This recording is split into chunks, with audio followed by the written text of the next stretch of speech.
Hello friends, welcome to my YouTube channel मार्गदर्शन by Ravikant sir.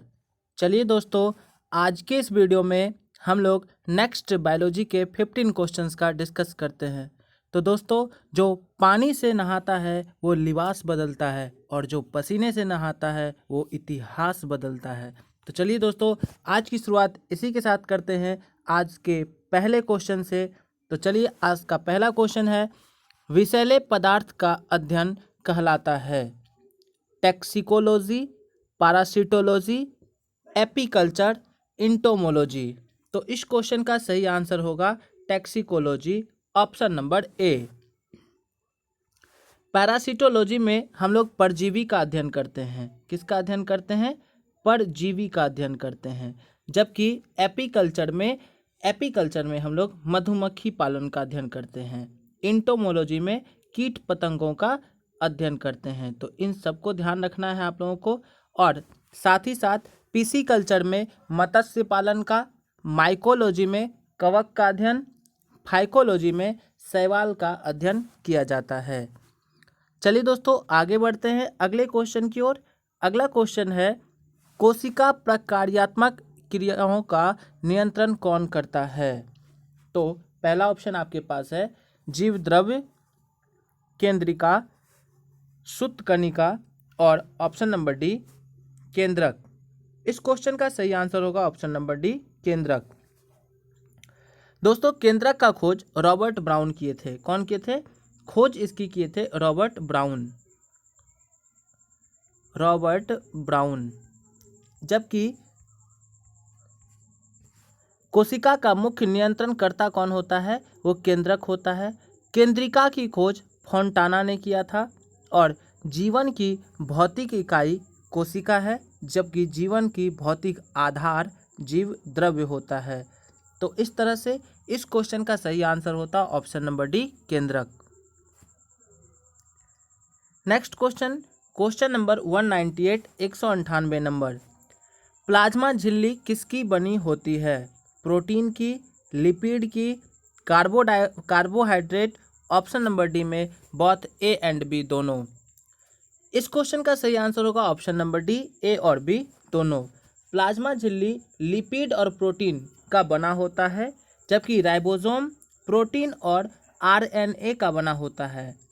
कोशिका भित्ति सेल्यूलोज की बनी होती है और कोशिका झिल्ली प्रोटीन और फॉस्फोलिपिड की बनी होती है। डीएनए का full form diauxie ribonucleic acid होती है, जबकि आरएनए का राइबोन्यूक्लिक एसिड होता है। कवक की कोशिका भित्ति काइटिन की बनी होती है और सेल्यूलोज से कोशिका भित्ति बनी होती है शैवाल की कोशिका भित्ति सेल्यूलोज से, जबकि कवक की कोशिका भित्ति काइटिन की बनी होती है। चलिए दोस्तों, आगे बढ़ते हैं नेक्स्ट क्वेश्चन की ओर। केंद्रक विभाजन में कितने अवस्था होते हैं? 4, 5, 1, 3। सही आंसर होगा ऑप्शन नंबर बी 5। केंद्रक विभाजन की 5 अवस्था होती है। कौन सा? पहला इंटरफेज, जिसको अंतरा अवस्था कहते हैं। प्रोफेज, तीसरा मेटाफेज, चौथा एनाफेज और पांचवा टेलोफेज। तो ये 5 अवस्था होती है केंद्रक विभाजन की। जबकि केंद्रक विभाजन में सबसे छोटी अवस्था एनाफेज होती है। इसका समय 2 से 3 मिनट का होता है। चलिए दोस्तों, नेक्स्ट क्वेश्चन की ओर बढ़ते हैं। Question number 200 question. तो दोस्तों, आज हम लोग अपने 250 क्वेश्चन के 200 क्वेश्चन को पूरा कर चुके हैं, जो काफ़ी इंपॉर्टेंट है आपके एग्जाम के पॉइंट ऑफ व्यू से। तो दोस्तों, देखना ना भूलें बायोलॉजी, फिजिक्स और केमिस्ट्री के मोस्ट इम्पॉर्टेंट 250 क्वेश्चंस के अपने इस सीरीज को। चलिए दोस्तों, 200 नंबर क्वेश्चन है, लाड़ में कौन सा एंजाइम पाया जाता है? लाइसोजाइम, एमाइलेज, रेनिन और पेप्सिन। तो इस क्वेश्चन का सही आंसर होगा ऑप्शन नंबर बी एमाइलेज। लाड़ में कौन सी एंजाइम पाई जाती है? एमाइलेज पाया जाता है। जबकि लाड़ का पीएच वैल्यू 6.5 होता है। कितना होता है? 6.5। लाड़ में एमाइलेज एंजाइम पाया जाता है। आंसू में लाइसोजाइम एंजाइम पाया जाता है। दूध को पचाने वाला एंजाइम रेनिन है, जबकि दूध में उपस्थित रेनिन केसिन प्रोटीन को पारासिटिनेट में परिवर्तित कर देता है। और जो दोस्तों पेप्सिन है, यह प्रोटीन को पेप्टोन्स में बदलने का काम करता है। लार मुख में होता है जो भोजन पचाने में सहायता करता है। चलिए दोस्तों आगे बढ़ते हैं अगले क्वेश्चन की ओर। Question number 201, 201 number question. Question है यकृत लीवर निम्न में से कौन सा कार्य करता है? लीवर का क्या काम होता है? इस क्वेश्चन का सही आंसर होगा ऑप्शन नंबर डी, पाचन। पाचन का काम लीवर का होता है। मानव शरीर की सबसे छोटी ग्रंथि या सबसे बड़ी ग्रंथि यकृत लीवर होता है। मानव शरीर में जो यकृत है, लीवर है, इसका वजन, लीवर का वजन 1.5 से 2 kg होता है। 1.5 से 2 kg लीवर का वजन होता है। और जब कोई व्यक्ति जहर खाकर मरता है तो उसका जो टेस्ट किया जाता है, तो वह व्यक्ति जहर खा के मरा है तो वो उसके लीवर का टेस्ट कर ही पता लगाया जाता है। जबकि और पित्त का स्राव जो होता है वो यकृत से ही होता है, जबकि पित्त जमा कहाँ होता है? तो पित्ताशय में। जो लीवर है वो ब्लड क्लॉटिंग प्रोटीन को फाइब्रिनोजेन का निर्माण करता है। ठीक है दोस्तों, तो ये था लीवर के बारे में, यकृत के बारे में। चलिए आगे बढ़ते हैं नेक्स्ट क्वेश्चन की ओर। अगला क्वेश्चन है दोस्तों, अगले क्वेश्चन पर जाने से पहले आप हमें मार्गदर्शन बाय रविकांत सर के नाम से अपने यूट्यूब चैनल, अपने टेलीग्राम चैनल पर ज्वाइन कर सकते हैं। कॉम्पिटिटिव एग्जाम से रिलेटेड सारे सब्जेक्ट के वीडियोस, PDF सारा कुछ अपने चैनल पे आपको अवेलेबल होगा। तो दोस्तों आप हमें ज्वाइन कर सकते हैं मार्गदर्शन बाय रविकांत सर पे। अगला क्वेश्चन है 202 नंबर क्वेश्चन। दांत का एनामेल किससे बना होता है?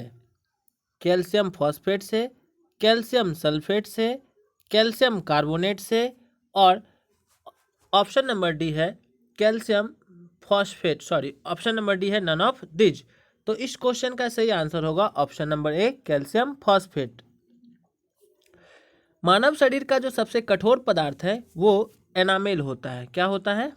तो एनामेल होता है। और मानव शरीर का सबसे कठोर हड्डी जबड़े की हड्डी होती है। आगे बढ़ते हैं नेक्स्ट क्वेश्चन की ओर। Question number 203, 203 number question. मानव श्वसन में क्या छोड़ा जाता है? गैसों का मिश्रण, carbon monoxide, oxygen, carbon dioxide. इस क्वेश्चन का सही आंसर होगा option number D, carbon dioxide. दोस्तों मानव शरीर में से जब हम लोग सांस छोड़ते हैं तो उसमें कार्बन डाइऑक्साइड छोड़ा जाता है। और जब इसमें हम लोग सांस लेते हैं तो सांस लेने में हमारे शरीर में सांस के द्वारा नाइट्रोजन 78%, ऑक्सीजन 21% और कार्बन डाइऑक्साइड 0.03% होता है। जबकि जब हम लोग सांस छोड़ते हैं तो छोड़ने में नाइट्रोजन 78%, ऑक्सीजन 17% और कार्बन डाइऑक्साइड 4% छोड़ा जाता है। चलिए दोस्तों आगे बढ़ते हैं नेक्स्ट क्वेश्चन की ओर। Question number 204, 204। मनुष्य में पाया जाने वाला श्वसन पिगमेंट क्या है? ठीक है, तो चलिए देखते हैं। पहला ऑप्शन है क्लोरोफिल, ऑप्शन नंबर बी है मेलेनिन, ऑप्शन नंबर सी है रोडोप्सिन और ऑप्शन नंबर डी है हेमोग्लोबिन। इस क्वेश्चन का सही आंसर होगा ऑप्शन नंबर डी, हेमोग्लोबिन। दोस्तों क्लोरोफिल में मैग्नीशियम पाया जाता है जिसके कारण से पत्ते का रंग हरा होता है। जबकि मेलेनिन के कारण आप जानते हैं कि मेलेनिन की अधिकता के कारण से काला और कमी से क्या होता है? शरीर उजला होता है। मेलेनिन के बॉडी में अधिकता से बॉडी काला और कमी से क्या होता है? शरीर उजला हो जाता है। और हेमोग्लोबिन में आयरन पाया जाता है जिसके कारण श्वसन और ब्लड क्या होता है? रेड होता है, खून लाल होता है। तो इस तरह से इस क्वेश्चन का सही answer option number D, haemoglobin होगा। अगला क्वेश्चन 205 नंबर। इनमें से कौन सा उपकरण रोगियों के हृदय नियंत्रित करता है? पहला ऑप्शन श्वास तंत्र, option number B pacemaker, CAT scanner, ECG. इस क्वेश्चन का सही आंसर होगा पेसमेकर। जो पेसमेकर है ये रोगियों के हृदय को नियंत्रित करता है। जबकि हम लोग जानते हैं जो हृदय हार्ट है उसका वजन 300 ग्राम होता है। कितना होता है? हार्ट का वजन 300 ग्राम होता है। और जो हार्ट है, हार्ट के बाहर का जो आवरण पाया जाता है उसको हम लोग पेरिकार्डियम कहते हैं। क्या कहते हैं? पेरिकार्डियम कहते हैं। और हृदय का पोषण और सुरक्षा का काम पेरिकार्डियम एसिड का ही होता है। मानव शरीर के हृदय में 4 चैम्बर होते हैं, ये ध्यान रखना है दोस्तों हम लोगों को। और जो रक्त का शुद्धिकरण होता है, ब्लड का शुद्धिकरण किया जाता है, वो लंग्स के द्वारा होता है, फेफड़ा के द्वारा होता है। हार्ट बीट को सुनने वाले यंत्र को स्टेथोस्कोप कहते हैं। जो हार्ट बीट जिसे सुना जाता है उस यंत्र को स्टेथोस्कोप कहा जाता है। जबकि हार्ट बीट को देखने के लिए ईसीजी का यूज किया जाता है, उपयोग किया जाता है। चलिए दोस्तों आगे बढ़ते हैं अगले क्वेश्चन की ओर। Question number 206, 206 number question. हमारी त्वचा के नीचे छोटी रक्त वाहिका को क्या कहा जाता है? तंत्रिका, कोशिका, सिरा या केशिका? तो इस क्वेश्चन का सही आंसर होगा ऑप्शन नंबर डी, केशिका। जो हमारे शरीर का जो हमारे त्वचा के नीचे छोटी रक्त वाहिका को हम लोग केशिका कहते हैं। मानव शरीर का सबसे बड़ा अंग त्वचा होता है। त्वचा एक उत्सर्जित अंग है और त्वचा का रंग मेलानिन पर निर्भर करता है। अभी तुरंत हम लोग देखे थे कि मेलानिन की अधिकता से शरीर काला और कमी से उजला होता है। कोशिका की खोज रॉबर्ट हुक ने 1665 ईस्वी में किया था। चलिए दोस्तों आगे बढ़ते हैं नेक्स्ट क्वेश्चन की ओर। Question number 207, 207 number question. Question है ह्यूमरस बोन कहाँ पाया जाता है? पहला ऑप्शन जांघ, पिंडली, ऊपरी भुजा, अग्र भुजा। तो इस क्वेश्चन का सही आंसर होगा ऑप्शन नंबर सी, ऊपरी भुजा। जो ह्यूमरस बोन है वो ऊपरी भुजा में पाया जाता है। जबकि जांघ में जो हड्डी पाई जाती है इसको फीमर कहा जाता है। क्या कहा जाता है? फीमर, जो सबसे बड़ी हड्डी होती है। सबसे बड़ी हड्डी कौन सी होती है? तो फीमर होती है। जबकि कान में सबसे छोटी हड्डी पाई जाती है जिसको हम लोग स्टेपिस कहते हैं। क्या कहते हैं? स्टेपिस कान में पाया जाता है जो सबसे छोटी हड्डी होती है।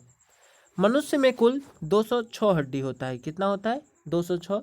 जबकि नवजात बच्चे में नवजात यदि लगा दे तो नवजात बच्चों में हड्डी की संख्या 300 होती है। जबकि बच्चों की बात की जाए तो बच्चों में हड्डी की संख्या 208 होती है। चलिए दोस्तों आगे बढ़ते हैं अगले क्वेश्चन की ओर। नेक्स्ट क्वेश्चन है खांसी और छींकने जैसी अनैच्छिक गतिविधियों को नियंत्रित करता है? मॉड्यूला, मस्तिष्क, पोन्स या अनुमस्तिष्क? इस क्वेश्चन का सही आंसर होगा ऑप्शन नंबर ए, मॉड्यूला। दोस्तों हमारे शरीर में जो भी अनैच्छिक क्रिया होती है जैसे श्वसन, उल्टी, श्वसन का नियंत्रण, ये श्वसन दर की नियंत्रण, ये सब मॉड्यूला के द्वारा होता है। जबकि हम लोग जानते हैं जो मस्तिष्क है, मस्तिष्क का वजन 1400 ग्राम के लगभग होता है, 1400 ग्राम। और मस्तिष्क को 3 भागों में बांटा गया है, विभाजित किया गया है। अग्र मस्तिष्क जिसको फोर ब्रेन कहते हैं, मध्य मस्तिष्क मिड ब्रेन और पश्च मस्तिष्क हिंड ब्रेन। तो मस्तिष्क को 3 भागों में बांटा गया है। तो जो भी हम लोग जानते हैं कि आँखों की क्रिया से संबंधित कार्य जो होता है वो सब के सब मध्य मस्तिष्क से होता है। आँख से संबंधित जितने भी काम होंगे, कार्य होंगे, वो सब का सब मध्य मस्तिष्क से होता है।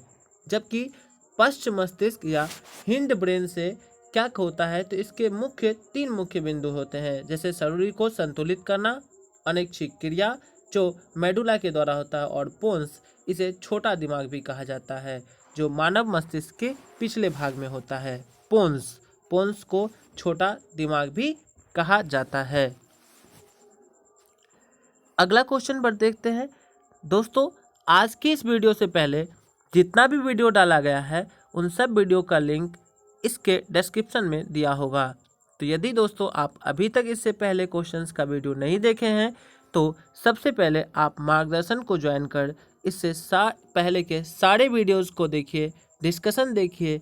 आपके आने वाले किसी भी एग्ज़ाम के लिए काफ़ी इम्पोर्टेंट क्वेश्चन है जो आपके एग्ज़ाम में हेल्पफुल होगा। क्वेश्चन नंबर 209, गर्भाशय में शिशु के विकास की जानकारी हेतु किसका उपयोग किया जाता है? तो पहला ऑप्शन है X-ray, option number B gamma ray, option number C ultrasound wave और option number D none of these. इस क्वेश्चन का सही आंसर होगा option number C ultrasound wave. गर्भाशय में शिशु के विकास की पता करने के लिए जानकारी के लिए हम लोग अल्ट्रासाउंड वेव की यूज करते हैं। चलिए दोस्तों आगे बढ़ते हैं और ये आज का आखिरी क्वेश्चन, अंतिम क्वेश्चन होगा। मनुष्य जाति में एक पुरुष को एक्स क्रोमोसोम उससे के किससे प्राप्त होते हैं? मनुष्य जाति के एक पुरुष को एक्स क्रोमोसोम उसके या उसकी किससे प्राप्त होती हैं? या तो माता में या पिता से। माता से, पिता से, ऑप्शन नंबर डी में बोथ ए एंड बी। इस क्वेश्चन का सही आंसर होगा ऑप्शन नंबर बी माता से। एक मनुष्य को एक्स क्रोमोसोम, एक मनुष्य जाति में पुरुष को एक्स क्रोमोसोम उसके माता से प्राप्त होता है।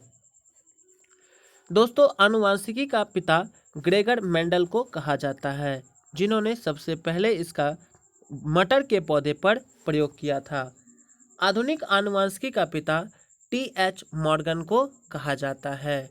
तो इस तरह से देखिए दोस्त, कितना बारीकी से हम लोगों को ध्यान रखना है कि आनुवांशिकी का पिता ग्रेगर मेंडल, जबकि आधुनिक आनुवांशिकी का पिता टी.एच. मॉर्गन होता है, टी.एच. मॉर्गन को कहा जाता है।